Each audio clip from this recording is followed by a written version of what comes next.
Hello guys, this is your friend and we are back with a new fanfic part 4.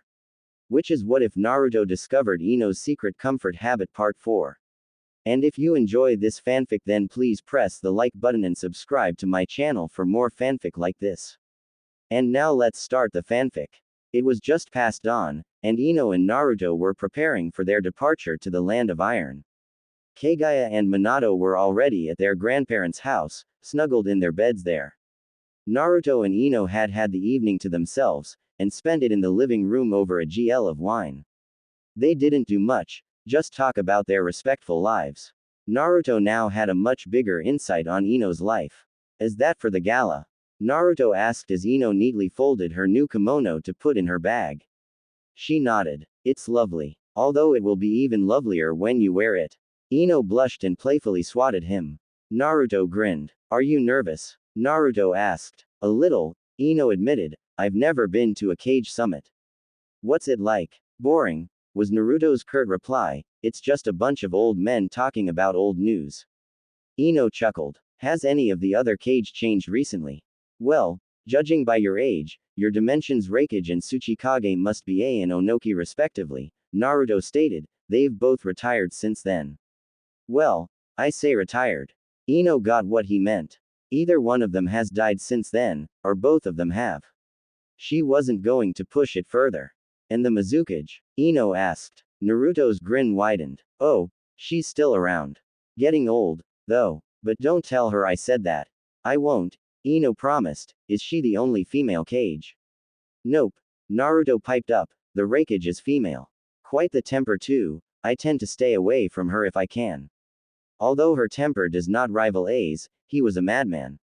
Ino chuckled. Alright, now I feel a bit more prepared. 3 male cage, and 2 female. I can deal with that. When they finished packing, they made sure to grab some breakfast, then proceeded to the gate where they were to meet Gaara and Hinata. The two were nowhere in sight, but Sasuke was already there, casually leaning against the gate. He was carrying light, and was currently only wearing a sleeveless vest and cargo pants, revealing his Anbu tattoo. Ino had never seen it before. You're early, Naruto pointed out. I'm always early, Dobi, Sasuke stated. He glanced at Ino and nodded. She nodded in return. Sai was here first, though. Really? Where is he? Naruto asked, surprised. Sasuke snorted and pointed upwards. Naruto and Ino looked up, not sure what to expect, but indeed, there Sai was. He was perched on the top of the gate, sketchbook in hand. His back was pointed to the village, so he was probably drawing the forest. Typical, Naruto laughed. Sasuke nodded in agreement. A whoosh sound suddenly swept by as Temari landed on her feet beside them. Morning, she sang. Ah, Naruto hummed. I was wondering if Gaara was going to ask you. He always asks me, Temari said pointedly. Well, yes, Naruto began, but trailed off. He obviously gave up on his argument. Instead, he switched to another question. Who's the second? Kankuro. Of course, Temari said in a tone as if she was expecting it to be obvious, we're meeting him halfway. And who's acting cage, then? Sasuke piped in. Who do you think? Temari asked, her hands on her hips. Oh, Sasuke and Naruto said in unison, followed by Sasuke continuing, lovely. I'm sure the council will love having her shouting orders at everyone. Temari snorted. Well, Beneko knows how to handle them. And she's the only person outside of the family Gaara trusts the most. Ino was trying to follow the conversation, but she was very confused. Sasuke must have noticed her confusion. Sorry, Ino, he laughed, you have no idea who we are talking about, do you? No, Ino replied, who's Beneko? I certainly have never met her in my dimension. Sasuke frowned, but answered anyway. She's my sister-in-law. Ino's eyes widened. You mean she trailed off. She wasn't sure on how to end that sentence. She knew Itachi was probably a sensitive topic, especially since Naruto had told her the brother's history the night before. It wasn't as dark as it was from her dimension, but it was still heavy and heart-wrenching. Married Itachi? Sasuke asked. Yes. Maybe you'll be able to meet her sometime. She comes to visit from time to time. And that was the end of the story. Sasuke did not say anything more. Instead, He turned his attention to Gaara and Hinata, who had just arrived. Sasuke discussed security measures with Gaara, something he probably already covered with Naruto before. Sai had also joined the conversation, finally jumping down from his spot above. You've never met Beneko? Naruto asked Ino. Ino shook her head. Am I supposed to have met her? I guess not everything can be the same in the dimensions, Naruto stated, but I just find it weird that you haven't met her. You do know Gaara, right? Of course, Ino replied, he's not much different, maybe just a bit scarier, but other than that the same. He's even Cage. Naruto hummed, weird. What does Gaara have to do with this? Ino asked. Oh, Naruto chuckled, the two of them are kind of inseparable. There are the select few who believed Gaara was going to end up with her, not Hinata. Ino raised an eyebrow. Okay, and as you can see, Naruto, Gaara interrupted, I chose Hinata. Honestly, Beneko and I. Together. Like Beneko says. Bleg. Everyone laughed at that, like it was some sort of inside joke. Ino didn't get it. True to his word, Kankuro did meet the company halfway to the land of iron. He was slightly taller than Ino remembered, and his lack of face paint was a bit of a slap in the face. But other than that, he reminded her a lot of the one she knew back home. However, it was still weird when he gave his brother a tight hug. Gaara just never seemed like a hug person, but he returned the hug full-heartedly. Kankuro also greeted Hinata warmly, with a kiss on each cheek. He shook hands with the others, but only gave Ino a curt hello. She said hello back. The company continued with their journey, now entering the colder climates. Everyone now had a cloak wrapped around them. They stopped to rest several hours after meeting with Kankuro. They had been traveling for at least 2 days, and had only had short breaks in between. The constant traveling was taking a toll on poor pregnant Hinata. She was the first to sit down when Sai announced they stop. Gaara sat down next to her, worry evident on his face. He handed her some water, which she took gratefully. It appeared as if Gaara wanted to say something, but he kept his mouth shut. Sai was scanning the perimeter, checking if everything was alright. Sasuke had made himself comfortable in a tree. Temari and Kankuro were laughing about something and Naruto had started to gather wood for a fire. Ino decided to help him. When the fire was going, everyone sat down around it and enjoyed the time of silence. Sasuke was the only one who didn't move from his spot in the tree. Hinata pulled together a few things to eat. As Hinata handed Kankuro a cup of soup, Gaara decided to make conversation.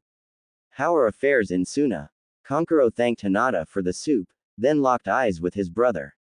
Fine. Well, everything was fine when I was still running things. Beneko knows how to contact you if there is an emergency. Sasuke snorted from where he was perched in the tree, but did not say anything.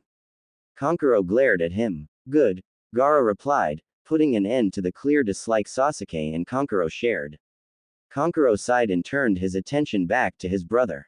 She's also asked me to relay the message, Kankuro began, that's she's planning a trip to Konoha after you return. That's fine, Gaara nodded. It will be nice to see her again, Hinata piped in, a smile on her face. Silence fell over the group again. They continued eating in silence, Sai constantly keeping a lookout for any movement in the distance. After 2 hours they decided to continue their journey. The land of iron was, very much like its namesake, barren and slightly boring.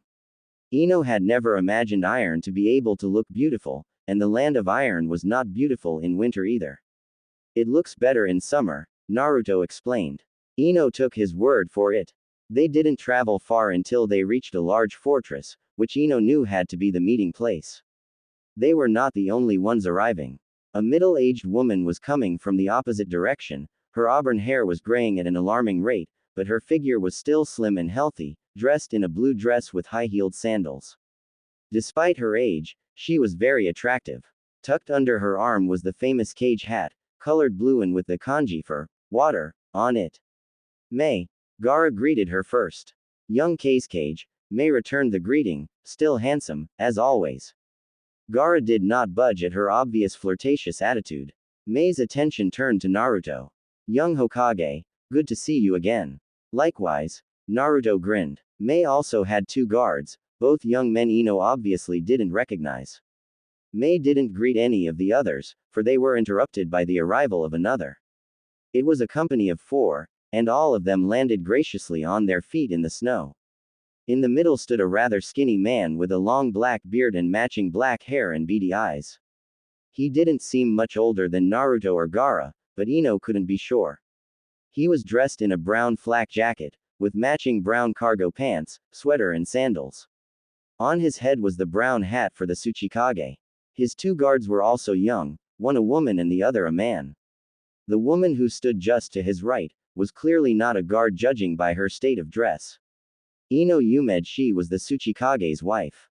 Naruto, the Tsuchikage greeted them. I did receive your letter, just have not had the time to respond. Ah, good, Naruto replied, I did send it a bit on short notice, didn't I? Indeed, the Tsuchikage agreed. His gaze turned to Ino. Lovely to see you, Lady Ino. You too, Ino smiled. Still not married, May. The Tsuchikage turned his attention to the Mizukage. She narrowed her eyes at him dangerously, which made him laugh.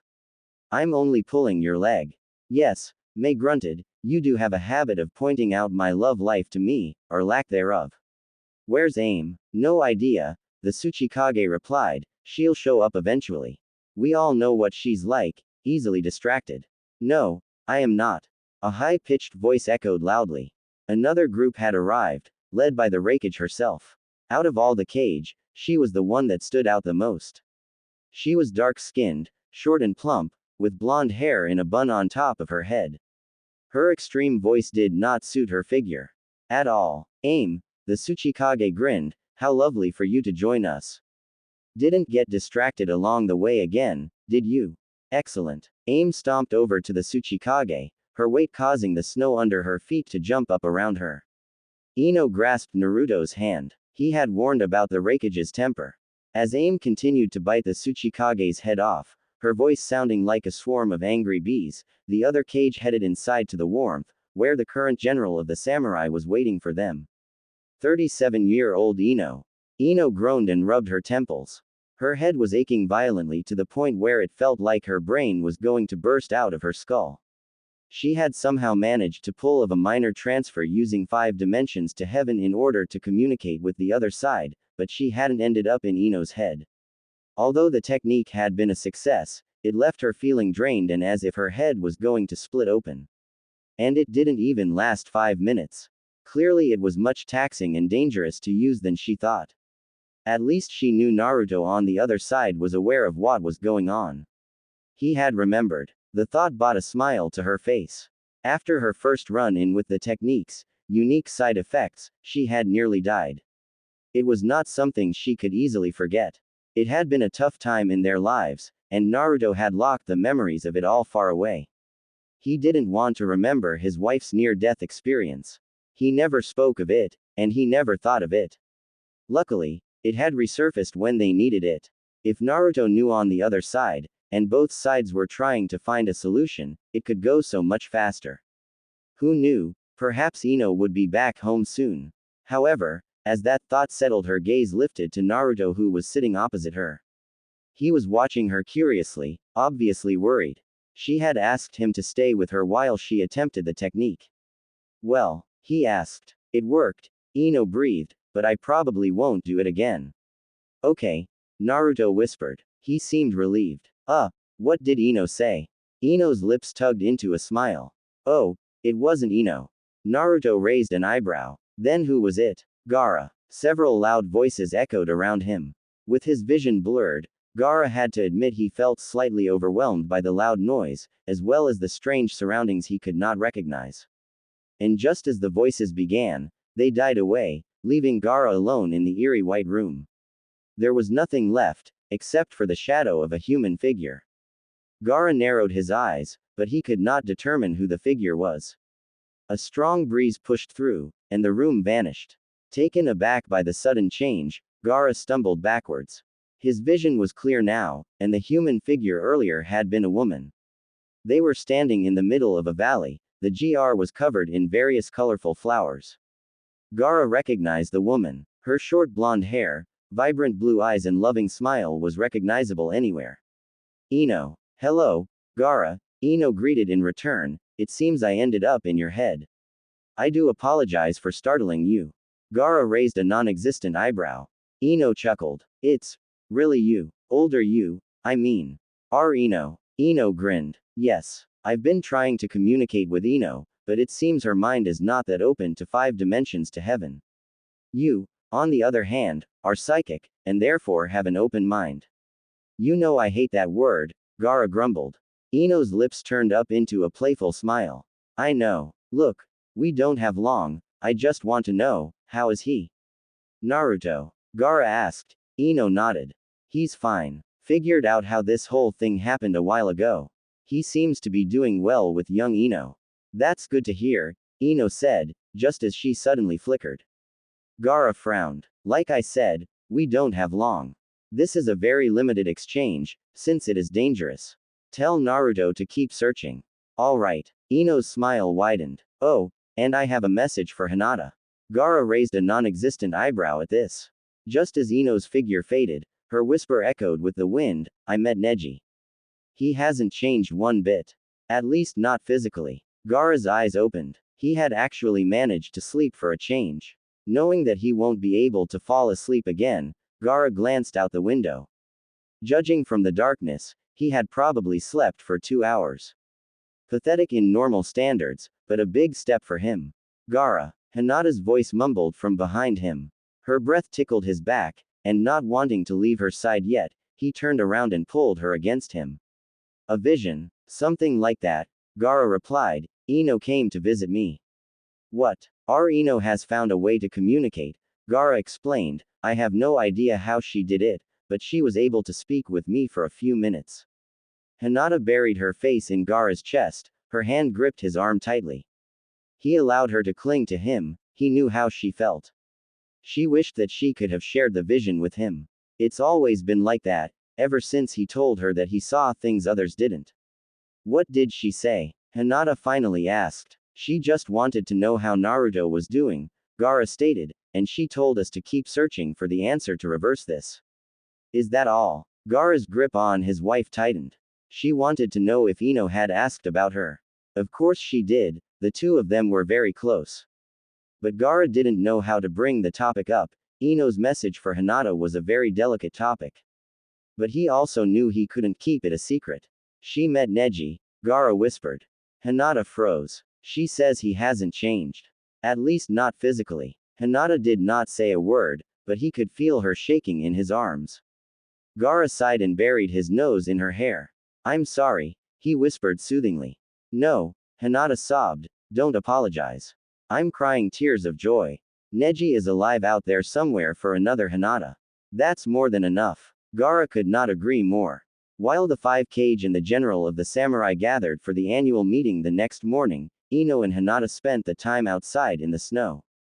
Hinata was wrapped up warmly and had situated herself on a dry old log, while Ino had collapsed in the snow and created several snow angels. Hinata watched her with a smile. You're still a child in many aspects, aren't you? Hinata asked. Ino stopped moving her arms and legs and stared at the cloudy sky. Is that a bad thing? Not at all, Hinata hummed. I still wish that I didn't have to grow up so fast as I did. They say everyone our age had to grow up due to the war. But I had to grow up long before that. Ino pursed her lips. Hinata had been the first in their age group to become a mother, and thus her childhood was in several aspects robbed from her. 16 was not really a child, but not an adult either.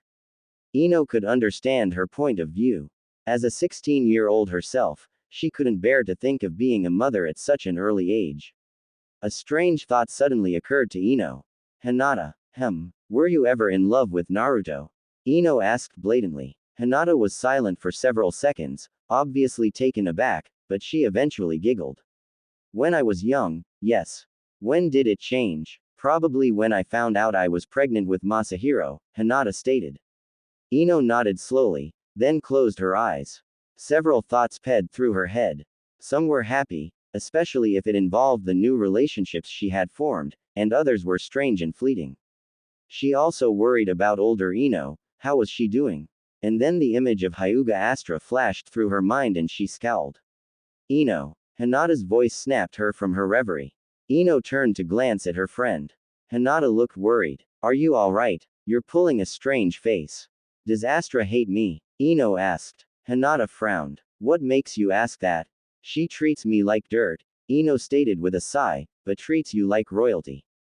Hinata laughed nervously. I've never noticed. Do you wish me to speak with her? As the head of her clan I can. Ino cut Hinata off. Don't worry about it. It's probably just my imagination. Hinata bit her lip, but she did not bring it up again. However, that didn't stop her from thinking. She had to admit, she had noticed Astra's strange behavior, not necessarily towards Ino, but in general. And then, of course, was also the fact that the woman's history was very vague. Hinata knew almost nothing about her, and Hinata had made her life job to know her clan. Snow started falling from the heavens, distracting Hinata from her thoughts as she enjoyed the small flakes that kissed her skin. She would worry about it another day. We'll take a half-hour break, the general of the samurai announced. Aim was first to leave her seat, her heavy weight causing the floor to creak. She stormed out of the room before anyone else had even been able to comprehend that they had a break. Always in a rush, the Tsuchikage laughed. Mei glared at him dangerously. And you always have an opinion on everything, Takeshi, Mei growled. Takeshi, the Tsuchikage turned to face Mei. He was smiling wickedly, but Mei was unable to continue their argument due to Sai interrupting them. Mizukage, Sai addressed her formally, would you mind taking a walk with me? Mei blinked as she watched the young man before her. He was attractive, very much like the Uchiha, so the thought of a walk with him wasn't sour at all. But she had a strange feeling he wanted to talk business, rather than woo her. He was also much younger than she was. Of course, Mei hummed as she stood up. One of her guards took her hat and followed after them silently when Mei and Sai left the room. Takeshi watched the party leave with interest, then turned to Naruto. Planning a secret allegiance with the Mizukage, Hokage. No idea what you're talking about, Naruto muttered, I didn't ask Sai to speak with her at all. Takeshi frowned. Then what on earth would they speak about? Naruto shrugged. I've always thought Sai had the hots for Mei. Maybe he finally got the guts to ask her out. Takeshi threw his head back in laughter. Now that would be a sight to behold. Gaara interrupted the conversation by placing his hand on Naruto's shoulder. Naruto turned to face him, a brow furrowed. Gaara nodded his head in the direction of the door. Naruto followed him without a word. Once they were outside, Naruto stopped. What is it? Naruto asked. Gaara turned to face his best friend. I had a little call this morning. Naruto frowned. Carry on. And so Gaara explained how Ino had contacted him. Naruto listened intently, surprise evident on his face, but he was also smiling. When Gaara finished, Naruto looked like he could burst with glee. That's fantastic. Naruto exclaimed, now we know she's safe. And we know she's working on a solution as well. Thank you, Gaara. You know I've always liked that head of yours. Gaara rolled his eyes. I didn't ask for this gift, as your wife calls it. Naruto's grin widened. She only calls you psychic, because it annoys you, you know. I know, Gaara grumbled. Naruto's smile faded a little. Neji, huh, he whispered. Gaara nodded. Is Hinata alright? Gaara nodded again. Naruto's smile continued to fade, until his expression turned grim. Gaara noticed and frowned. Naruto. Naruto sighed and glanced around him. I don't feel I should bring this up in the meeting, but I trust you and need your help. What's wrong? Naruto inhaled deeply and then sighed heavily. It's Konoha. Something is very wrong, and I don't like it. What do you mean? Gaara asked, worry now present on his features. I've been aware of it for a while, but it's getting worse lately, Naruto said. Gaara, how much power does your council hold? The council? Gaara asked, stunned. They are the government, I suppose you could say. They approve laws and other bills, but I am the one to deliver the final verdict. They also act as my guides, but I am the highest authority in the village. The only person above me is the daimyo. I thought so, Naruto muttered, I have a problem. Tell me, Gaara encouraged, I'll help you as much as I can. There were several hours before the evening gala would commence, and since the cage were still in their meeting, Ino decided to return to the warm indoors and take a nap.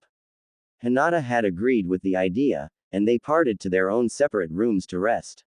Takeshi's wife was sitting in the lounge, reading a book, but she didn't seem keen on making conversation. Ino and Hinata didn't really mind. Ino lay awake for a while, her hands resting on her stomach. She had noticed that it was bigger than before, which meant she was starting to show. How it was possible, she did not know, but nothing made sense about the pregnancy or 5 dimensions to heaven anymore. When sleep did not come, Ino grabbed the notebook she always carried with her and tried to study the notes, hoping to find a clue on how to reverse the technique. As usual, nothing came. Finally, Ino fell asleep, the exhaustion of the long journey finally setting in. However, her sleep was not left undisturbed. Her rest was plagued by dreams. Ino found herself in a large open field, the Konoha training grounds. She could still remember training with her team here. But she was alone this time, seated in the GR. Before her lay a small notebook with several diagrams and scribbles written all over the pages. Her hands were together, in the form she took when she was ready to transfer her mind to another. A strange tingling sensation crept up her spine, and then she felt the familiar freedom of her mind leaving her body. And then she hit something like a brick wall and jumped right back. Her eyes shot open as she gasped in pain. It felt like her head was on fire. And then she heard it. A voice. But when she looked around her, she saw nor sensed anything. Pushing it aside, Ino gathered her things to return home. Mother, the same voice echoed again. Ino glanced around her again, but still nothing. The pain in her head suddenly intensified and spread down her neck to her chest. Moaning, Ino slowly made her way back home, hoping Naruto was there to help her. What Uzumaki Ino did not know, was that was the start of it all. The annual evening gala had gone off without a hitch. Many leaders from all around the surrounding countries came together in a big melting pot of exploding cultures. Ino had feasted her eyes upon the many finely dressed women that represented even the smallest of countries. It was without a doubt a very successful night. Many of the nations came together to discuss the future of alliances, but there was the occasional glare exchange between two leaders. Old habits seemed to die hard. The highlight of the evening was when the daimyo of the Land of Wind made an appearance. The daimyo seldom attended these events, so their presence is usually unexpected and comes as a shock. What shocked Ino even more was when she realized the large figure dressed in fine robes was a woman. Female daimyo were unheard of, but her gender did not lessen her power or dim the respect others had for her. The daimyo seemed to be quite familiar with Gaara, well, more intimately than what one would originally believe to be a working relationship between the daimyo and Kage of a nation. Tell me, Ino overheard the daimyo say to Gaara, how is that friend of yours coping with a nation's safety on her shoulders?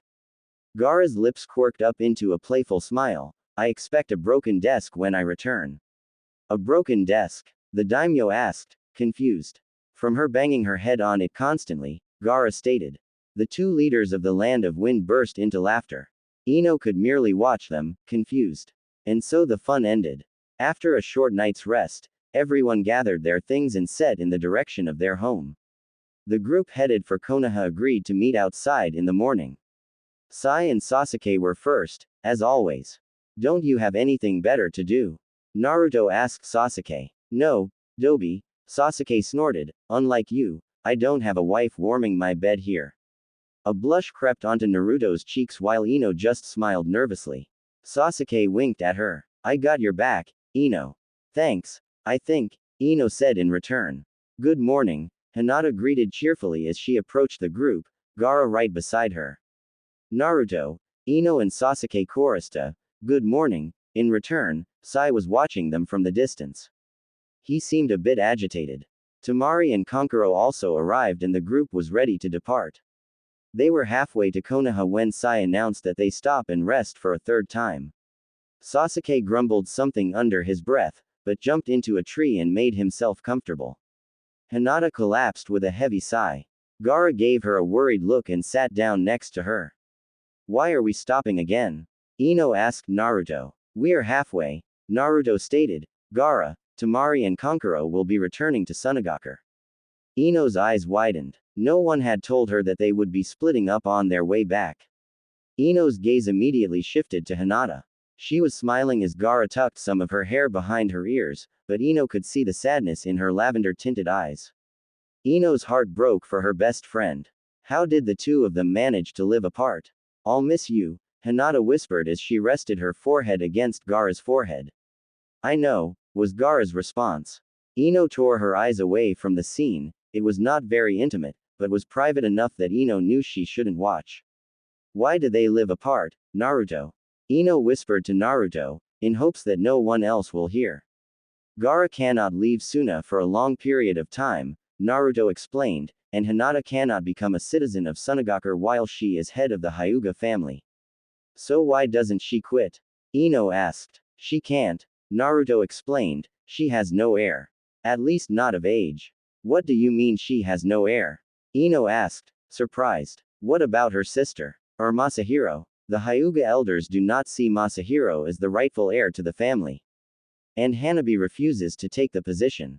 Ino had to do everything in her control to keep her temper from flaring. She had always known that the Hyuga family had some serious issues, but this was ridiculous. Ino glanced at her friend, who was now gulping down a bottle of water. Ino knew it was none of her business, but she was going to fix this. Hinata deserved happiness. After 20 minutes of rest, Gaara, Temari and Kankuro said their final goodbyes. Kankuro shook hands with Naruto and the two laughed over a joke. Temari gave Ino a hug and a supportive squeeze on the arm. Gaara also shook Naruto's hand, and then proceeded to embrace his wife tightly. Hinata had trouble letting him go, but eventually she did with tears in her eyes. She quickly wiped them away and smiled. And then the three ninja from Suna disappeared into the trees. By the time they arrived in Konoha, it was already dark. A Chunin was waiting for the group by the gate, a duffel bag over his shoulder. He waved to Naruto, who approached him with a worried expression. Did something happen? Naruto asked. The Chunin shook his head. I have a letter for Lady Ino. Ino frowned, but stepped forward to receive the letter. She noticed a small insignia on the Chunin's vest and realized he was a ninja messenger. She glanced at the letter and her eyes widened. It's from Shizuka. Ino exclaimed, excited. Really? Naruto asked, surprised. Shizuka had never replied to any of his messages, and he was relieved that Ino managed to get through to her. He glanced at the messenger, who looked worried. You're not telling me something, are you? Naruto asked. The Chunin bit his lip and looked down at his feet. Forgive me, Lord Hokage, he mumbled, but I've been keeping this a secret for a very long time. Secret? Naruto asked. The Chunin nodded. I've been serving as your messenger for a long time, sir. But for many years, whenever you give me a letter, the High Council would read it first before it was sent. Sometimes your letters are never sent at all. I've tried to evade them, but they threatened my family. I'm so sorry. Hinata gasped, while Sasuke and Sai glanced at each other. Naruto's hand tightened into a fist while Ino started to put the pieces together. So that's why Shizuka never replied to Naruto's letters. She probably never received them. She glanced back down at the letter in her hand and frowned. So why is it that she received it this time? How did you get this letter past the council? Ino asked. The Chunin sighed. I did not report it to them. I've decided enough is enough. Even letters and scrolls sent with hawks are being watched. Ino turned her attention to Naruto. Naruto, this isn't normal. Why does the council have such power? They don't. Naruto growled. They've been acting without my knowledge. I've been aware of it for a while, but had no proof. That's changed now. Are you calling a meeting, then? Sasuke asked. Naruto nodded. Yes, Naruto stated, it's time we fix this. Sasuke, I expect you to be there. Why? Sasuke asked, surprised. The Uchiha haven't had a seat on the council for years. That's about to change. Hinata, I want you there too. Me? Hinata asked, her eyes wide. There's already a Hyuga representative. I'm firing him, Naruto interrupted. No offense, Hinata. I know you elected him, but I do not trust him. As the head of the family, it is your right and duty to have a say in the way this village is led. Can I interrupt that thought, Naruto? Ino asked. Naruto blinked and turned to face his wife. Ino glanced at Hinata, who looked exhausted. Her gaze softened as she thought back on all the amazing things she had discovered about Hinata since the transfer. The two Hinatas were so different, but so alike at the same time. Ino. Hinata called her name. Ino smiled at her. Rather than Hinata, Ino began, I suggest Masahiro take the seat on the council. Masahiro. Naruto and Hinata exclaimed at the same time. Ino nodded. Hinata already has a lot on her shoulders as the head of the family, Ino exclaimed, and although she doesn't show it, I know she is exhausted from her constant work and being pregnant. Also, she lives separate from her husband, while she technically has an heir that can relieve her of her duties so she can be with him. The elders won't accept Masahiro, Hinata began to explain, but Ino interrupted. That's why he must take the seat. That way, he can prove to the elders that he is capable of leading the clan, Ino finished. That's actually not a bad idea, Sasuke agreed. Sai nodded in agreement as well. Naruto glanced at Hinata, who looked conflicted. Just think about it, Ino sighed, knowing it wasn't something they could accept immediately. But Ino knew that Hinata deserved to spend her life at Gaara's side and Masahiro deserved to not be judged. Well, Sasuke changed the subject, I'm going home. I have a pregnant wife waiting for me. And I better prepare for when my sister-in-law arrives. I'll retreat as well, Sai stated, I have a painting to finish. With that, the two vanished. Naruto offered to walk Hinata home, but she refused. So they all separated, heading for home after a long journey. Ino couldn't wait to read Shizuka's letter. Ino didn't get a chance to read the letter until she got into bed. Minato had been very excited to see his parents again and demanded their attention for the whole evening. Kagaya was much calmer than her brother, but she did take an interest in the outcome of the 5-cage summit. She listened intently while her father told her about everything that happened. Ino entertained Minato with his soft toys. After tucking Minato into bed, and saying goodnight to Kagaya who was studying another set of new scrolls from Naruto, Ino finally got to relax and read the letter. Naruto was still in the shower when she opened it. Lady Ino, thank you for your letter. I have never been good with emotions, but as I read what you have written I let the tears fall for the first time in many years. I am grateful to hear that Jugo is still alive and that he is well. I haven't heard a thing about him for a very long time. In fact, I was starting to believe that he was dead. I never received anything from Konoha. You claim that your husband, the Hokage, has been sending me letters. I never received any. So, is it not that I have been avoiding seeing Jugo? I didn't know I could. I've asked my messengers if letters from the Hokage ever arrived, but they claim that all they ever received was normal reports. I know this is none of my business, but perhaps the problem is at your end. Please remember that the Nadeshiko village is indebted to Konoha, Naruto in particular, and if you need our stance in any matter, please send a request right away. Coming back to Jugo, I would love to see him. And I know Kasumi would too, even if she barely remembers him. She has grown into such a beautiful girl and she often asks me about her father. So please, if you still would, can we organize a time we could come visit? Thank you for believing in Jugo. Not many people do. And I am most grateful that you are prepared to fight for his freedom. I think it's time someone did. I know your husband has been trying for years, but more voices are needed to challenge this issue. Know that I am prepared to fight as well. And I am certain that Jugo's friends, Suigetsu, Karen and Sasuke will fight too. I look forward to meeting you. Shizuka of Nadeshiko. Just as Ino finished the letter, Naruto stepped into the room, a towel wrapped around his waist. Ino glanced at him, blushed and then turned her attention back to the letter. What does Shizuka say? Naruto asked as he dried his hair with another towel. It's just like we expected. Ino sighed, Shizuka never received anything from you. Naruto closed his eyes and bit his lip. Ino remained quiet as he got dressed and climbed into bed. Neither of them said a word as they turned off the lights and lay in silence. Gaara is psychic. Did you know? Naruto broke the silence. Psychic? Ino asked, obviously disbelieving. Well, Naruto laughed, we just call it that. He sees things. Sometimes he sees the future, sometimes he sees the past. Sometimes he just senses danger. Ino, my Ino, always stated that his mind is very open, which made him an easy target for the mind transfer technique. Ino did not know what to say. She wasn't sure what point Naruto was trying to make. But, Naruto continued, it's his open mind that makes mind transfer dangerous. His mind is so complicated, filled with things we can't comprehend that once his mind is invaded, the invader gets kicked out. In fact, Gaara has put Inoichi in hospital and he didn't do anything. All Inoichi did was cast the technique. What are you trying to say, Naruto? Ino asked, surprised that her father had been defeated so easily.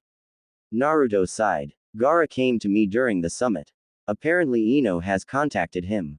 Ino sat up, shocked. Really? She found a way to communicate. Yes, but it is limited and dangerous. She was originally planning to contact you, but apparently your mind is shut off. Ino frowned. What does that mean? I don't know, Naruto shrugged, but she was able to get to Gaara. She says she knows it was 5 dimensions to heaven and we must continue to find a solution. She'll probably do the same. Ino lay back down. So she's safe. She's in my body, isn't she? Yes. You must be relieved. Naruto noticed the sadness in Ino's voice. He turned to face her, even though he couldn't see her very well in the dark. He reached out to take her hand and squeezed it tightly. Ino blinked and turned her head to look at him. Naruto. Don't get me wrong, Ino, Naruto whispered, I am relieved, but that doesn't mean I don't care about you. Ino smiled weakly. But you can never love me the way you love her, right? Naruto remained silent as the words processed in his mind. Naruto pushed himself up on his elbow so that he could look down and directly into Ino's eyes. Ino, Naruto whispered, are you saying that you love me? A blush crept onto Ino's cheeks and she looked away. Naruto's eyes widened at her reaction. Feeling bold, he lifted his arm and gently touched Ino's cheek. Her skin was warm under his fingers and he had to everything in his power not to lose control. He missed close contact with her, but he knew this was wrong. That thought continued to surge through his head as he leaned down and brushed his lips against hers. Ino stiffened, but Naruto had already pulled away and rested his head on her chest, just between the valley of her S. Ino's blush intensified. I would be lying if I said I don't love you, Naruto whispered as he closed his eyes. Naruto. Shish. Naruto hushed her. We'll let the guilt eat us away later. Ino nodded slowly, her heartbeat increasing. Naruto wasn't moving. Was he intending to fall asleep on her? Naruto squeezed her hand again, hoping to calm her nerves. Ino sighed and closed her eyes as she nervously wrapped her arms around him. Yes, the guilt could come later. And she knew that if she ever went back, she'd never look at 16-year-old Naruto the same way again. The sun was just rising above the horizon, signaling the beginning of another day.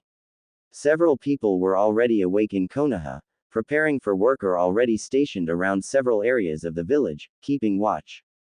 Hitaki Kakashi was one of the ninja on duty that morning. He had been ignored to watch the front gate, even though it was usually a Chunin's job. Naruto had not given him details, but something was wrong and he only trusted Kakashi to watch the gate. Traffic this early in the morning was slow, so Kakashi didn't expect anyone to arrive on his shift. Bored, he pulled out his favorite book, Ika Ika Paradise, and dived into the dramatic romance. He was just about to get lost in his book when he noticed someone was approaching the gate. With a sigh, Kakashi closed his book. Naruto had also requested that Kakashi properly check everyone who entered the village. Kakashi had his suspicions, but he decided not to bring it up with Naruto. He knew Naruto could solve the problem himself. He had truly grown into a powerful Hokage. The fourth would have been proud. So, you're on duty this time, Kakashi? A voice asked. Kakashi looked up and was surprised by what he saw. It hadn't been one person approaching the gates, but two. A young man with onyx eyes and black hair was standing across from him, his hands on his hips. Behind him stood his mother, a woman in her late 40s with brown hair and crimson eyes. Natsumi, Kakashi greeted the young man, then he glanced at the woman, and Beneko. I was not aware you would be visiting. Didn't Sasuke tell you? Natsumi asked, confused. No, Kakashi replied. He glanced at Beneko, who seemed to be distracted. Natsumi noticed as well and turned his attention back to his mother. Is something wrong? Natsumi asked. Kakashi. Beneko ignored her son's query. Has something happened here I am not aware of?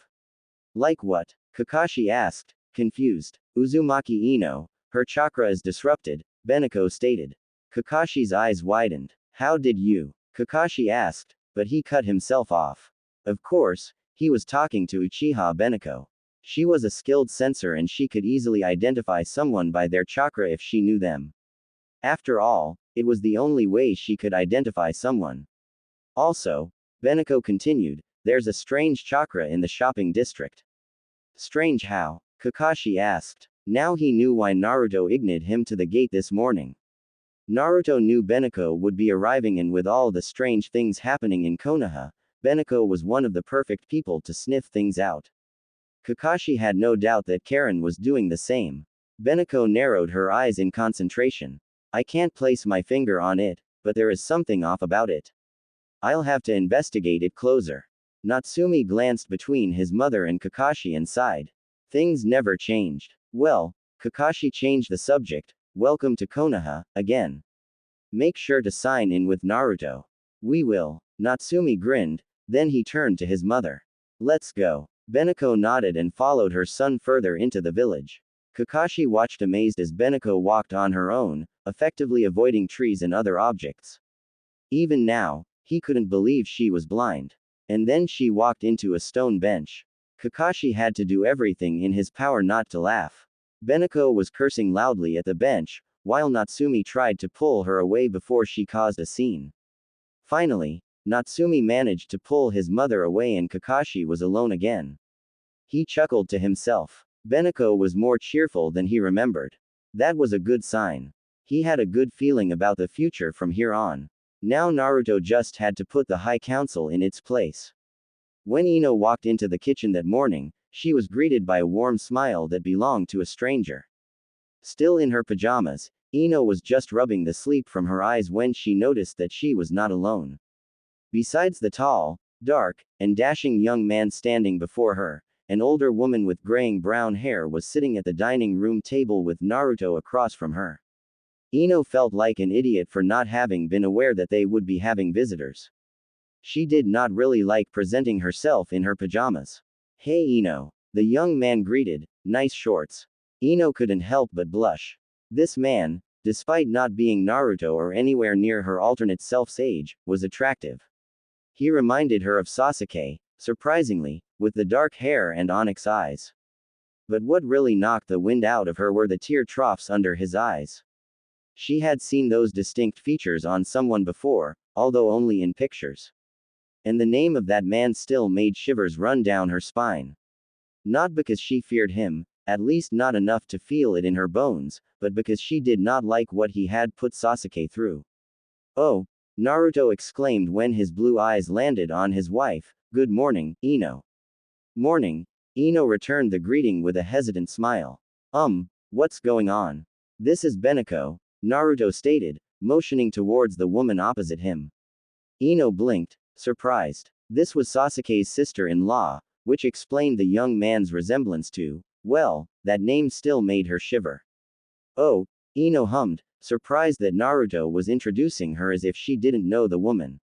Then again, their original plans to keep the whole dimension hopping a secret had sort of fallen apart. A lot of people knew, and so far things seemed to be okay. And that's Natsumi, Naruto continued as he gestured to the man.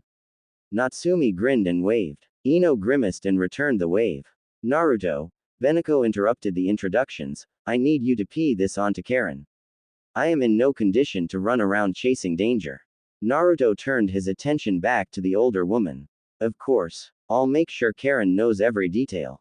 Now, this chakra you sensed in the shopping district, what is it like? Beneko seemed to ponder this for a while, allowing Ino time to try and decipher what was going on. Natsumi had since moved to the window to stare at the street outside. He seemed awfully intrigued by a bicycle. Finally, Beneko spoke. I am not sure how to explain it. How about I dismantle it and explain it in color? Color? Naruto asked, confused. He did not seem convinced that Beneko was approaching the topic very well. Yes, Beneko continued. I'll use Ino as an example. This got Ino's attention. Ino, who is clearly not your wife in spirit, has 3 different chakras in her system at the moment. Each has its own color. What do you mean I have 3 different chakras in my system? Ino interrupted, surprised. As a medical ninja, she was well aware of chakra and how it worked in the body. 3 chakras were not common. In fact, it should be impossible. Some ninja had crazy bloodlines that allowed them multiple chakra sources, but Ino was certain she was not one of those. Beneko sighed in irritation. Just let me explain. First, there is the yellow chakra, the main chakra. However, in Ino's case, this is disrupted. Like I'm under a genjutsu, Ino interrupted again, having heard it before. Beneko nodded. Then there is blue. This chakra belongs to the fetus that is not present in your womb.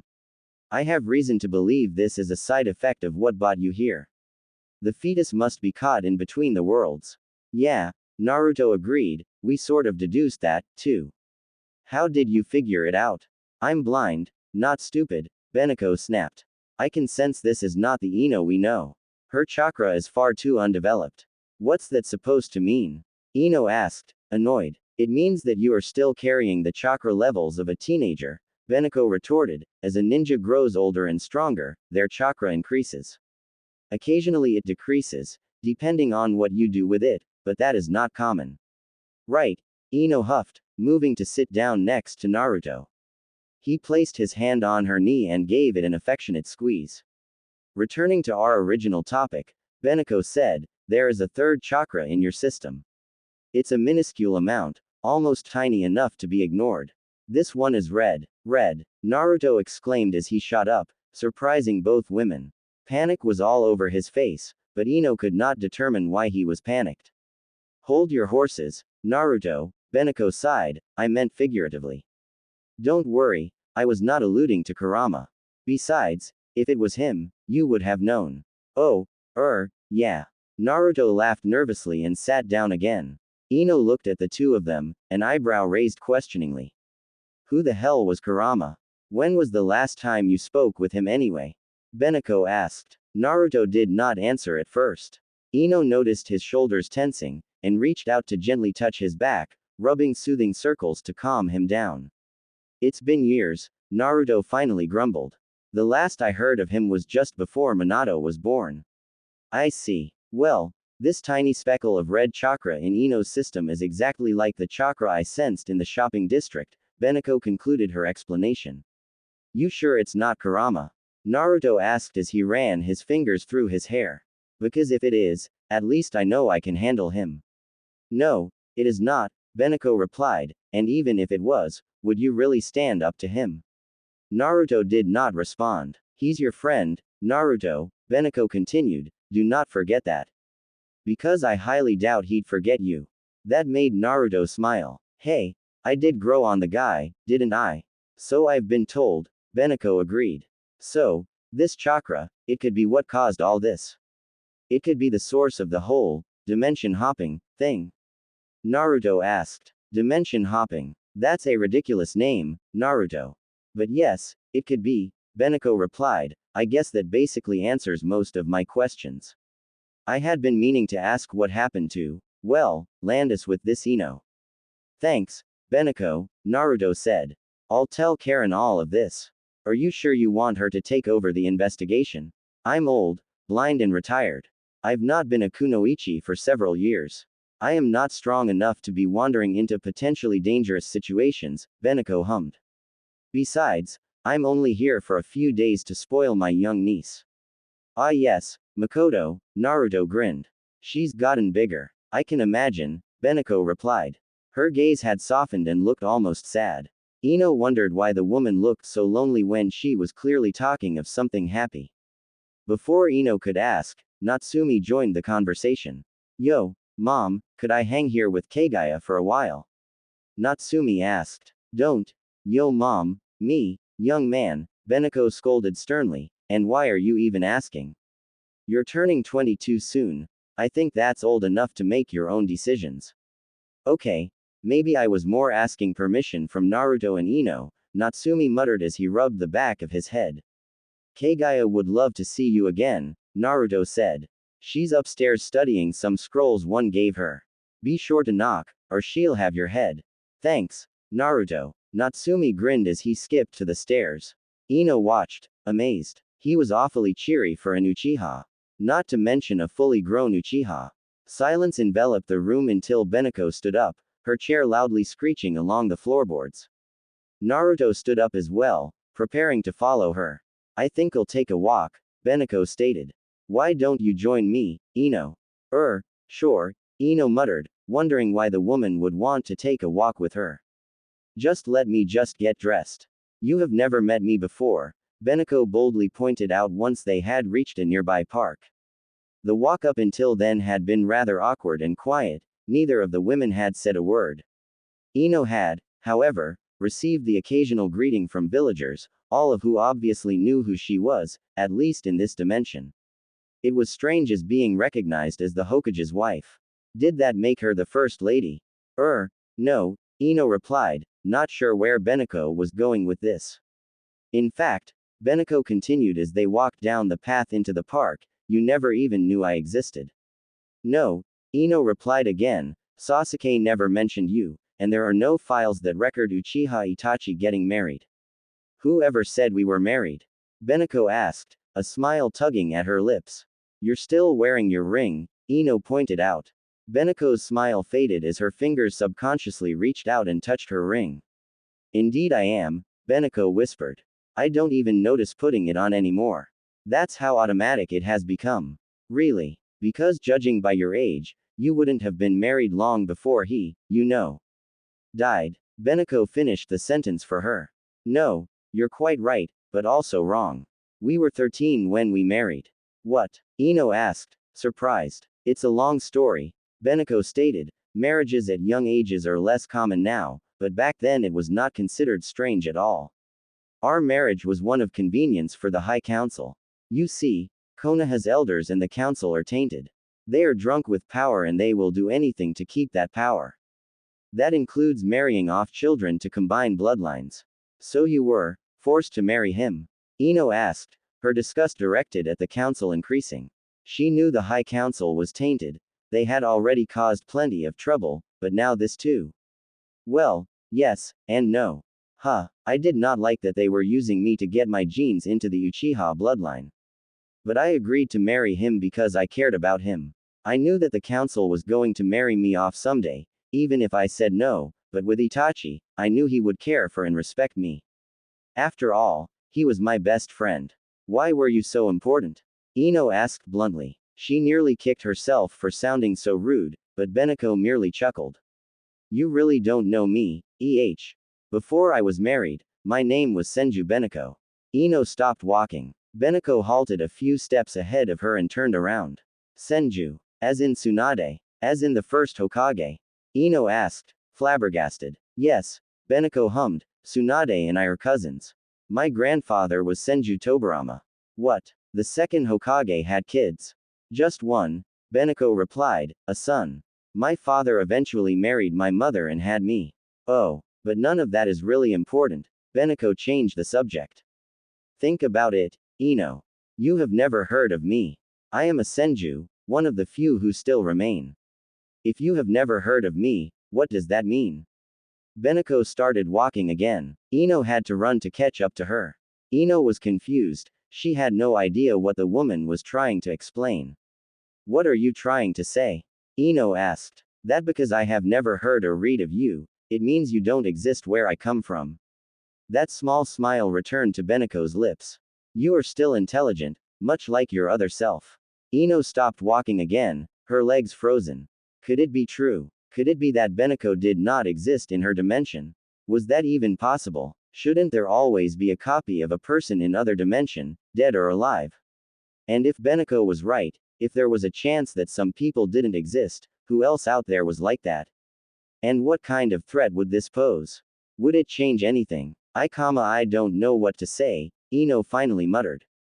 Then don't say anything, Beneko replied, just think about it. My grandfather was Hokage, my great-uncle and second cousin also both Hokage. I am a Senju who married an Uchiha, despite the rivalry. I married a criminal, one of the biggest Konoha has ever seen. Do you not think I would have showed up somewhere by now? The only answer I can find is that I do not exist in your dimension. I was never born, and I'm sure there are others just like me. Ino's eyes widened. Beneko had a point, and it all made sense. But she had no proof. If only she could contact older Ino. Meanwhile, with 37-year-old Ino, Blue stared at Blue. Ino and Naruto were sitting across from each other in a tea house, tea steaming before them. They had decided to sit down and try to decipher a way to reverse the transfer, but neither of them were coming up with any ideas. If only I had my notebook, Ino sighed as she rubbed her temples with her fingers. Naruto frowned. Notebook? Naruto asked. Yes, Ino replied just before she took a sip of her tea. She let the liquid roll around in her mouth, savoring the taste, before putting her cup down. I created the 5 dimensions to heaven. It took me several years to get the formula, and then I realized it was too dangerous for normal use. So I stopped and labeled the technique forbidden. The notebook has all your formulas in it. Yes. And other notes and scribbles. If I had it, I could go over it all again, and try to find what I am missing.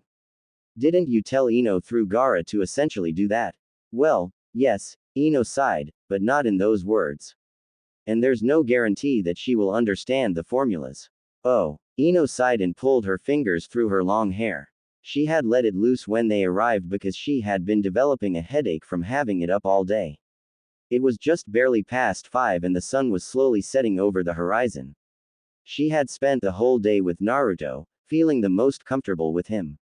He also seemed to enjoy her company, despite the whole, we're married in another reality, thing. What I would do to openly communicate with the other side, Ino grunted, that would allow me to work with Ino. We could find the answers together. Why not try to communicate like the last time? Naruto suggested. I told you, Ino huffed, annoyed, it's dangerous and gave me a bloody painful headache. Naruto smiled sheepishly and silence ensued. The two sipped their tea, at a loss for what to do. Suddenly an idea struck Naruto, who jumped up, excited. I got it, he shouted. What? Ino asked, surprised at his sudden outburst, but enjoying it much the same. It was good to see him energetic. You said you ended up communicating with Gaara, right? Because he has an open mind or whatever? Naruto asked. Yes. Ino asked hesitantly. Where was he going with this? Well, Naruto hummed proudly, why don't we ask Gaara to do it? Ino frowned. I mean my Gaara, the one from this dimension, Naruto continued to explain. Maybe he's open-minded too. Maybe he could communicate with Gaara from your world without the side effects. Ino blinked, allowing Naruto's words to sink in. Her first thought was that it would be impossible. Gaara was not from the Yamanaka clan and therefore he could not use the mind transfer that was needed for the technique. But then a tiny voice interrupted that thought, reminding her that Gaara did not need to be from her clan to be able to communicate mentally. Her thoughts wandered to a memory, distant but important. It was the memory of when she first found out that Gaara was special. Ino hated the desert. It was hot, dry and ruined her skin. She could not wait to complete the mission and return to Konoha where there was more humidity to allow her skin some moisture. She also couldn't wait to take a bath. Nevertheless, Ino was a kunoichi and she persevered, no matter the condition. She was 16, a skilled mind transfer user and already 2 years a chunin. She usually worked with a team and sometimes was even team captain, but this time she was on a solo mission. It was simple enough. All she had to do was deliver a scroll to Sunagaku. Tsunade had told her that there were no obvious threats, since the scroll was old and didn't carry very valuable or dangerous information. However, the scroll did have some information that was needed badly in Sunagaku. The most dangerous things Ino could encounter on the mission were stray bandits looking for trouble in the intense heat of the desert. Ino doubted there was going to be a problem. She arrived in Sunagaku after traveling for 3 days. Ino was lucky enough to evade any sandstorms, which picked up just after she arrived. She silently thanked the gods for that. Sandstorms were treacherous for the skin. Ino was immediately escorted to the Casecage's office. Now, she knew who the Casecage was. After all, he had been Casecage almost as long as she'd been a chunin, but she hadn't actually seen him since the rescue mission when they were 13. The thought of meeting him again was a little daunting. The guard that escorted her from the village gate took her all the way to the cage's office's door. He even knocked. She found this a bit odd. It was almost as if he thought she was a child that needed babysitting. But she shrugged it off. She shouldn't be thinking like that. There was no response from the other side of the door, and the guard frowned and knocked again. Ino just waited patiently. She wasn't really in a hurry. She could not return to Konoha until the sandstorm stopped, anyways. Then, she felt it. It wasn't strong or obvious, but she felt a familiar sensation in the back of her head. It was the same tingling feeling she got when training with her father. He would try to invade her mind and she'd block him. It was the same light, prickly sensation that occurred just then, as if someone was trying to enter her mind, but at the same time it wasn't quite the same, because she did not feel threatened. It was almost as if someone was tickling her in the back of her head. And then it stopped and the door opened. A blonde woman stepped out, who Ino immediately recognized as Tamari. "Oh," Tamari said, "you're here. You can go in." Tamari stepped aside, allowing room for Ino to enter. She thanked Tamari, who merely smiled and closed the door behind her. Ino looked straight ahead at the desk. Behind it sat Gaara, perfectly calm, dressed in black. He was staring out the window. "I have just arrived from Konoha," Ino stated, "with the scroll you requested. The Hokage has also included a letter addressed to you." Gaara ignored her. Ino felt a twinge of annoyance. What kind of leader ignores a ninja from an allied country? Ino tried to get Gaara's attention. "Lord Cage." The tingling sensation returned. Then, Gaara turned to face her, and a shiver ran down her spine. His eyes were blank. The normal green-like eyes were very pale. It looked almost as if he was possessed. Ino panicked. Should she call for help? Was this normal? And then, just like that, Gaara snapped out of it. His eyes returned to normal, and the tingling disappeared as well. "My apologies, Ino. I was talking to someone," Gaara apologized, as if nothing out of the ordinary had just occurred. "Talking to someone?" Ino asked, dubious. Who on earth could he have been talking to? Gaara noticed his slip of the tongue and sighed. That did not make sense. "Never mind. You have the scroll." Ino nodded and handed him the scroll, along with the letter from Tsunade. Ino was still trying to figure out what had happened. She was so preoccupied with it that she hadn't even realized that Gaara had addressed her by her first name. It was only 2 days later, when Gaara was once again in a similar trance at breakfast with his family, that Ino finally cornered him. "Gaara." Ino approached him in the living room as he was preparing to leave for work. She had been staying in a hotel for the past 2 days, waiting for the sandstorms to pee, but Tamari had been kind enough to invite her over for breakfast. "Yes." Gaara looked up from a scroll he was rolling up to put in his bag.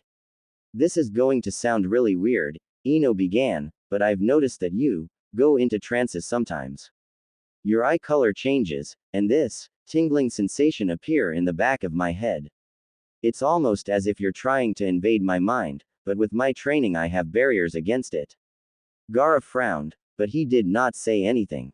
If Ino didn't know any better, she'd have said he suddenly seemed nervous.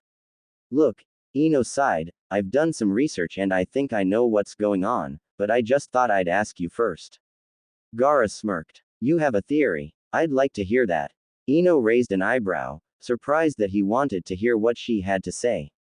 She had read about his condition before. Her father had also told her about it. It was rare, believed to be impossible, but her father always warned her that it could happen. And because she was sensitive to minds and how the brain works because of mind transfer, she would sense it, just like she could sense other mind transfer users.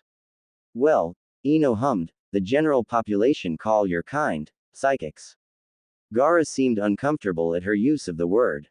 "I hate that word." Ino blinked, surprised. Did that mean he was admitting to it? That she had hit the nail on the head? "I was right?" Ino asked, flabbergasted. "Wow. What abilities do you have?" Gaara sighed and looked away from her. "Precognition. I've also had some run-ins with telepathy." Ino's eyes widened. "Precognition? As in, seeing the future?"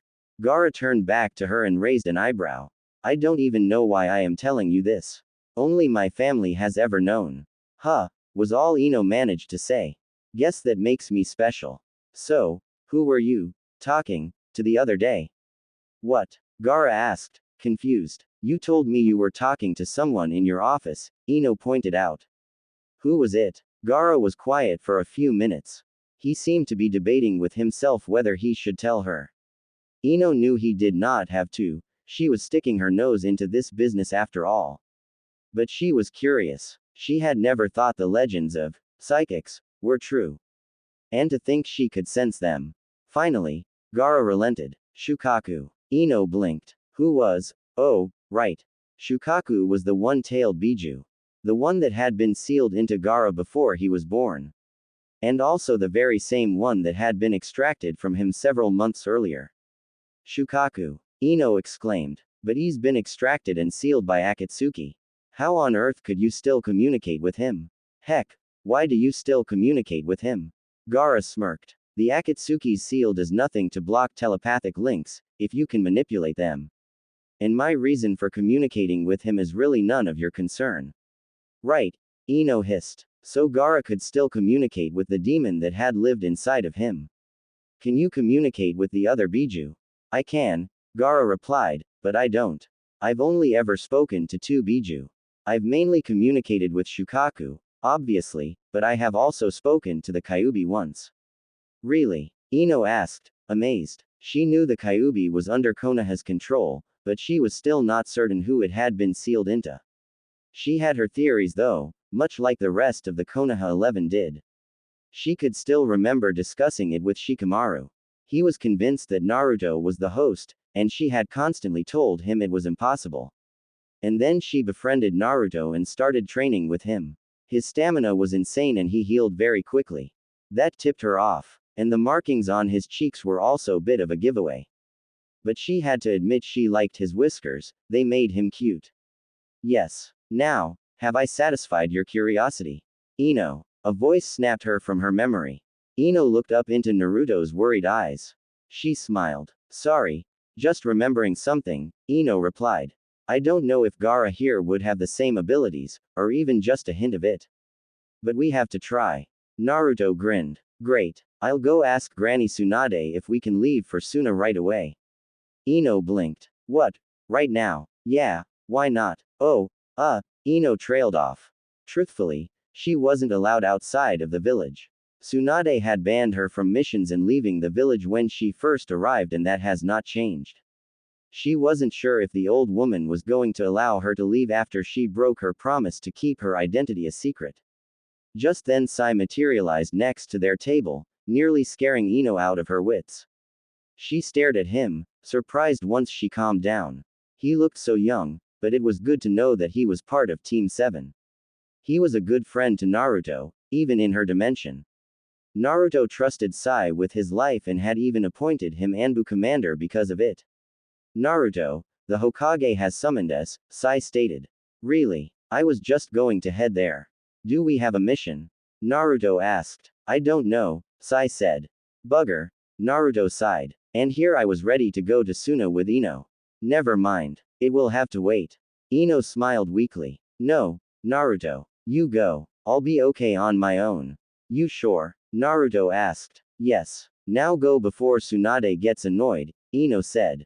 Naruto nodded and disappeared with Sai. It was past 8 and Ino had still not returned home. After Naruto left with Sai, she had ordered more tea and continued to think of the issue at hand. Asking for Gaara's eye stance was smart, but what if he didn't have the same abilities, even on a minor scale? She would never get access to her notebook, which would mean she would have to find the answer somewhere else. But Naruto was right, they had to try. It was a bit late to report to the Hokage, but Ino knew Tsunade would still be in her office. She needed to get to Suna, and soon. And she had to convince the Hokage to allow her to go as soon as possible as well. So, after paying the bill, Ino gathered her things and headed for the Hokage tower. As she was walking, she got a sudden odd feeling in her gut. She stopped walking and furrowed her brows. Something was wrong and her gut was telling her to turn left. Why? She did not know, because the Hokage tower was straight ahead. But the feeling nagged her and before she knew it, Ino had turned left. She walked for a short while until she met a familiar face. And it suddenly felt like she was forgetting something important. Shikamaru? Ino asked, surprised. Her friend looked solemn, his hands tucked in his pockets. He was heading in the opposite direction, but he stopped when he heard her voice. Hi, Ino, he greeted. What's up? It's complicated. You're married to Naruto, right? In my dimension, yes, Ino replied. Where was Shikamaru going with this? What happened after Itachi died? Shikamaru asked. Ino blinked, still not fully comprehending what Shikamaru was saying. And then it clicked and she felt her stomach drop. No, she muttered, tears forming in her eyes. Yeah, Shikamaru sighed, I had a feeling it was similar in your dimension. He's up ahead. Ino nodded and pushed past Shikamaru, her heart heavy. She had to get to Naruto as soon as possible. She had to be there for him, she had to comfort him, just like he had comforted her when Choji died, even though it was a different Naruto that had done that. Ino, Shikamaru called out. Ino stopped and turned around, annoyed. She had to get to Naruto. Shikamaru sighed. Take care of him, okay. I've already talked to him, told him I know what it feels like, but he needs comfort now. I know, Ino whispered. She was already crying. I know. With a nod, Ino turned around again and dashed away into the darkness. She knew exactly where Naruto was. He would still be where Shikamaru left him, all alone on a bench. And as she ran, her limbs screaming to run faster, she continued to cry. She cried her heart out for Naruto. Because Jiraiya was dead, with 37-year-old Ino. Naruto wasn't crying, nor did he show any sign of morbid depression. Instead, he seemed to be in deep thought, but his eyes were puffy and swollen, which was evidence of fallen tears. Ino had found him like this on a bench outside Konoha's hospital. She mentally kicked herself for jumping to conclusions. Shikamaru never said anything about Naruto being in tears or inconsolable. No, as always, her friend had seen a man in pain, a man who was hiding it and thought perhaps she should be there for him. Maybe get him to open up. Or maybe Shikamaru just thought Naruto would like to see her. Ino nearly collapsed beside the bench, her legs were sore since she had pushed herself to run faster than she normally would. Hey, Naruto greeted her, but his voice did not carry the same energy as usual. Ino looked up at him. Hey. The two stared at each other in utter silence. Guess we both lost a teacher now, huh? Naruto broke the silence. Ino frowned, not following, until she remembered that Asuma had ped away in this dimension. She swallowed thickly and nodded. Naruto smiled weakly. Shikamaru found me moping. He then dragged me here. Naruto pointed at the hospital as he said this. Ino frowned, trying to figure out just why exactly Shikamaru had bothered to bring a upset Naruto to a hospital. He was not physically injured, and no medic could heal a broken heart. And then it clicked and Ino gasped. Kurenai? She asked. Naruto nodded. Yeah, he exclaimed excitedly. She was huge. I mean, like, pregnant huge. Ino chuckled softly. In the past few days, Ino had found herself really thinking about the dimension she was in. There were many similarities she had found, events that had occurred in both dimensions. But there was also many differences. People were dead here that were supposed to be alive. And people were alive here that were supposed to be dead. And then there was Sasuke, he had been gone for nearly 3 years. Naruto had told her the story, Orochimaru was dead, but Sasuke had made no move to return. It was these thoughts that made Ino really analyze the differences. Back in her dimension, Sasuke had left Konoha for a year at most. The young man had become impatient with Orochimaru, and when the news of Itachi's heart attack had reached him, Sasuke saw no more point in remaining with the Sannin. The outcome of his return had meant he never committed any heinous crimes and therefore was not severely punished. He was able to reunite with Karen, who he had met in his first month with Orochimaru. Here, however, it was a completely different story, and Ino concluded that it meant any future events would not be exactly the same as in her dimension either. And she feared that if she stayed longer, it could mean she might be put in danger. If she died in this body, younger Ino would not have a body to return to. So, Ino had promised herself that she would find a way to reverse the jutsu as soon as possible. She knew that it was possible that she was dying slowly right now. That had been the outcome of the previous time she had used the jutsu. And with the way events were turning out, she knew a war was coming. Perhaps not one the same as the one of her youth, but a war nonetheless. And this world needed its Ino, not her. Ino. Naruto's voice snapped Ino out of her reverie. She hadn't even noticed that she was spacing out. Sorry. Ino apologized, I was just thinking about how the two dimensions really are different, but still so similar. But enough about that, how are you? Ino stood up and sat down on the bench next to Naruto, the floor was getting uncomfortable. Naruto sighed and closed his eyes. I'm okay, I guess, Naruto muttered. Shikamaru knocked some sense into me and Iruka-sensei consoled me last night. But it's hard. Ino smiled sadly and reached out to grasp Naruto's hand. He allowed her to lace their fingers together. I know it's hard, Ino whispered. I might not have lost my teacher, but I've lost my teammate. And my best friend. Naruto looked at her, alarmed. She had never told him that Asuma was still alive in her dimension. In fact, she hadn't gathered the courage to tell Shikamaru and Choji either. It just didn't feel right, telling them she still had dinner and laughs with their teacher, but they no longer couldn't. Asuma isn't dead, Naruto asked. Not in my dimension, no, Ino replied. Oh, was all Naruto could muster to say. Choji, however, wasn't so lucky, Ino whispered with a choke. She felt Naruto's hand squeeze hers. Sakura wasn't lucky either. Naruto's grip on her fingers went slack and Ino berated herself for brining up the subject of dead companions. Now she had made him even more depressed. Did she die alone? Naruto finally asked. Ino turned to face him, hoping to see if he was upset or not. He merely looked tired as he stared on ahead. No, Ino decided to lure him. No, she was not alone. Kakashi was with her. Good. As long as she didn't die alone. Sakura doesn't deserve that. Ino smiled weakly. She debated telling him the full truth, to reveal that although Kakashi had been with her, she had died in an explosion and her body was never recovered, obviously blown to bits. Her grave was empty, merely a stone slab for those who needed the peace of mind. But one glance at Naruto and his current state of mind and she decided against it. No, he didn't need to know. At least not yet. Oh, Naruto suddenly perked up. He turned to face Ino. Shikamaru asked me to help decode Jiraiya's message. Apparently he left 3 sources of evidence for us. And since I knew him so well they think I could help. That's great, Ino cheered. But, I have to go now, Naruto stated, and I don't know long it's going to take. I was supposed to help you with finding a way to contact the other side.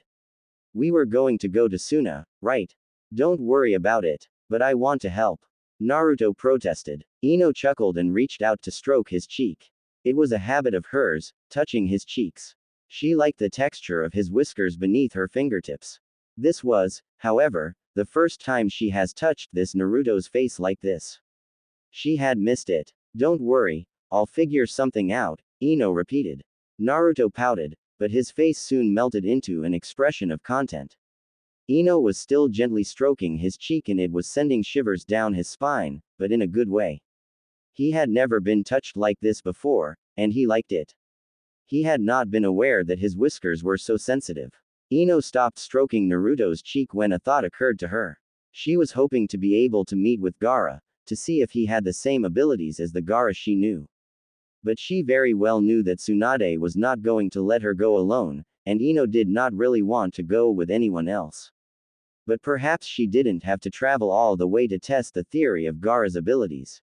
Naruto, I think I have an idea. Yeah, Naruto asked, intrigued. Do you think you could convince Ku? Ino suddenly trailed off. Naruto looked at her, puzzled.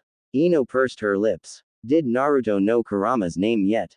It was possible, since the dimensions, events weren't always adding up, but she probably shouldn't risk it. It was not her place to tell Naruto the Kyuubi's name. Do you think you could convince the Kyuubi to do me a favor? Naruto just blinked, surprised. You know. What? About you being the Jinchuriki? Yes, of course. Oh, I didn't know all of you knew. I don't think everyone in our group quite knows yet, Ino replied. They might have their suspicions. And you have to remember, I'm married to you in a different dimension.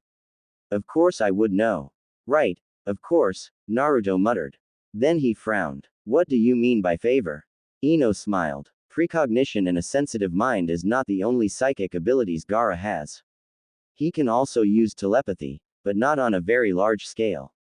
And when I say large scale, I mean he can't use it on humans. Telepathy? Naruto asked, surprised. Wait, what's that? Ino rolled her eyes. Of course he didn't know, or never bothered to remember the word. He can read minds or communicate with others through the mind. Really? Naruto asked. That's so cool. Ino laughed at his sudden excitement. Yeah, I suppose it is. Anyway, it just occurred to me that Gaara can communicate with the Biju. All Jinchuriki can, Naruto pointed out, obviously not fully understanding what she meant. Yes, you can communicate internally with the Biju sealed within you, but Gaara can communicate with all of them, even over long distances. Naruto's eyes widened. And they can talk back. Ino nodded. So, Naruto began, you want the Kyuubi to send Gaara a mind message or something. And if he responds, then he can obviously communicate with the other dimension. Something like that, yes, Ino responded. Well, I can try to ask him. He's a grumpot though and might tell you to mind your own business. Ino laughed. I am well aware that he is a grumpot. You ask him first, and if he refuses to cooperate, I'll use mind transfer to talk to him myself. Although only if you consent. You can talk to him inside of me? Naruto asked, surprised. Ino fought the urge to roll her eyes. Only if I take over your body. I suppose that should be okay, Naruto said. Just don't look where you're not supposed to. Ino smirked. I wouldn't dream of it. 16-year-old Ino. Happy birthday, Minato. The crowd cheered as the little boy blew out the 6 candles on his cake. Only one remained burning, and Kagaya laughed as she told him he obviously had a girlfriend hidden somewhere. He did not understand and quickly blew the last candle out. He didn't want a girlfriend, girls were scary. Minato cheered happily as his friends and their parents clapped. Ino then proceeded to slice the cake, calling out to everyone to line up for a slice. Minato was served first, since he was the birthday boy. Then all the guests were served, leaving the rest of the family to last. After everyone had had their share of cake, the children all gathered in the living room to open presents. Ino sat on the couch behind Minato, who was sitting on the floor and excitedly ripping apart wrapping paper. Naruto joined her and wrapped his arm around her shoulders, his affectionate gaze focused on the little boy sitting by his feet. Ino could do nothing but smile. The first present he opened was from Kagaya, a collection of scrolls and books on becoming a ninja. Ino raised an eyebrow. She wasn't sure if that was really an appropriate gift for a boy who had just turned 6. Minato seemed to be confused too, since he was staring at the items with a frown on his face. Remember how you asked me to train you last year?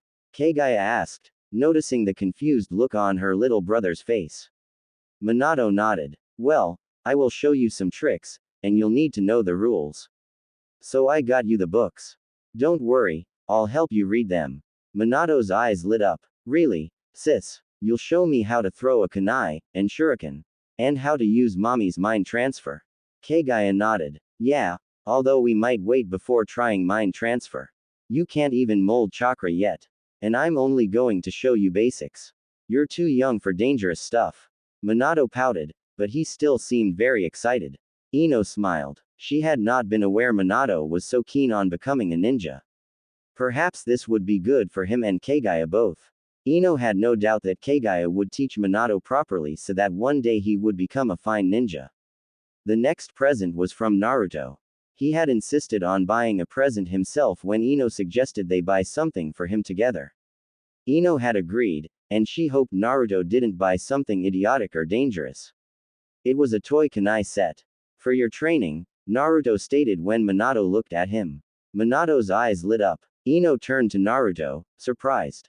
Toy kunai, can't have him throwing real ones yet, Naruto replied. Kagaya approached me about her gift idea. She wanted to know if it was okay. I gave her my permission, but on the condition that they use toy weapons for the time being. You're smarter than I thought you were, Ino whispered as she rested her head on his shoulder. Naruto laughed and squeezed her shoulder. Thank you for looking out for them. I was worried about him training with real weapons, he's so young. He is, but he is very excited to become a ninja like you. Me? Ino asked, surprised. Not you. Naruto laughed. Have you not noticed how our kids look up to you? But, Ino trailed off. You're the Hokage. You're the hero. You're more powerful than I am. Why am I the role model? I think I scare them. There's stories about me out there, Ino, Naruto stated, stories that they hear from others, and I think sometimes they see me as this big shadow that looms over them. But you're amazing, Ino whispered. And so are you, he retorted. It's all right. I don't expect them to worship me. Their love is enough. The two remained silent as Minato continued to open his presents. From Ino he had received a set of planes he had to embellish himself. He also received stuffed toys, some books, and even money. Once all the presents were unwrapped, Ino reminded Minato to say thank you to everyone. He stood up and bowed, saying thank you to everyone in the room.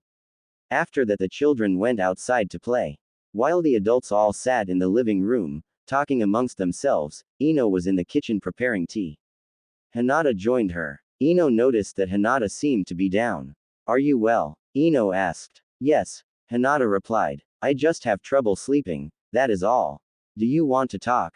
Hinata smiled weakly. It's nothing, really. I've just been thinking about what you said.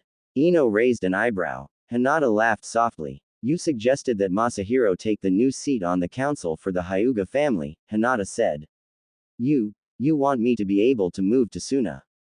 If Masahiro proves himself, the clan might accept him as their leader. Oh yeah, Ino muttered, remembering the unexpected turn of events when Naruto had discovered the council was doing things behind his back. I'm sorry, does it bother you that I said that? Hinata shook her head. She poured some tea into cups. Not at all, in fact, I am grateful. Ino noticed that Hinata's eyes were glossy. Are you crying, Hinata? Ino asked, flabbergasted. Hinata looked up alarmed and quickly put down the teapot to wipe her face. I'm sorry, she hiccuped. It's just, you're the only person who seems to notice how much the distance gets to me. I hate being apart from Gaara. But because I am the head of the Hyuga family, nobody cares about the sacrifices I make, or my happiness. Ino felt her heart bleed for her friend. She wished she could just wipe all these problems away, give Hinata her happy ending. But she knew that was not in her power. However, she was going to stand by Hinata's side. I've been laying awake at nights, thinking about the possibility of Masahiro taking over, Hinata explained, her voice cracking since the tears were now rolling down her cheeks. I would love for it to happen, but the Hyuga elders will never allow me to live in Suna. They don't want another country to have the Byakugan, even though they accepted Gaara into the family when we got married. They trust him, but not his village. Oh, I'm sorry, Hinata. I let my mouth run away with me. I never should have said it. I'm just making things complicated for you. Hinata shook her head and smiled. Don't you see, Ino? You made me think and I have found a solution. Really? Ino asked, surprised. Hinata nodded, a sudden look of determination on her face. I'm going to let them give me the cursed seal. So when I die, the Byakugan will be sealed. Ino's eyes widened. Hinata remained still, her determination not wavering. The Hinata that stood before Ino now was nothing like the young 16-year-old girl she knew in her dimension. This Hinata was strong and was willing to brand herself with the seal that was used for the Branch family just so that she could be with the love of her life. Are you sure? Ino asked hesitantly. Hinata nodded. The seal is no longer used as often as in the past. There are actually several Branch family members that do not have the seal. I won't allow it to be used like in the past, but this is the only way I can assure the elders that my Byakugan won't fall into the wrong hands. Ino pursed her lips. Hinata was determined and she knew nothing was going to change the Hyuga's mind. Why is the tea taking so long? Naruto's voice suddenly interrupted as he stepped into the kitchen. Ino and Hinata tore their gazes away from each other and looked at him. Sorry, Hinata apologized. We got distracted. The party had been a huge success, but all good things had to come to an end. Minato was sad to say goodbye to his friends, but he was also excited to play with his new toys. And he couldn't wait to start training with Kagaya. Thank you, Ino, Karen thanked the blonde as the Uchiha family prepared to leave. The food was fantastic. My pleasure, Ino hummed. She was glad the party had gone so well. Little Makoto gurgled in Karen's arms, causing the two women to giggle. Ino said the final goodbyes to several more people, then with a sigh she closed the door. She'll have to clean up now. Fun. Tired? Naruto asked. Yeah, Ino replied. Kids are crazy business. You're telling me? Naruto laughed. You get used to it, though. Ino turned to the living room and collapsed on the couch. She just needed a small break, then she would start cleaning up the mess. Naruto joined her, his arm once again wrapping around her shoulders. Ino snuggled closer to him, enjoying the warmth and comfort he gave her. Thanks for letting throw him a party, Ino whispered. You had a very convincing argument. This is going to sound weird, but somehow I wish your Ino could have been here, Ino mumbled. She felt Naruto stiffen. It would have been nice. Yes, Naruto agreed. I'm sorry, that was probably not the best thing to say. She missed her son's birthday. I feel like I've stolen something precious. Naruto chuckled and planted a kiss on Ino's forehead, catching her off guard. He'll have more birthdays. And don't apologize, you are important too. Ino blushed. The two remained cuddling in silence as the guilt started to gnaw at Ino. Here she was, happily sitting in the arms of a married man. And although he was married a different version of her, she knew it was wrong. And she had to stop herself from falling for him. But that was just the thing, the heart was not easily controlled and she had already fallen in too deep. Letting go was not going to be easy.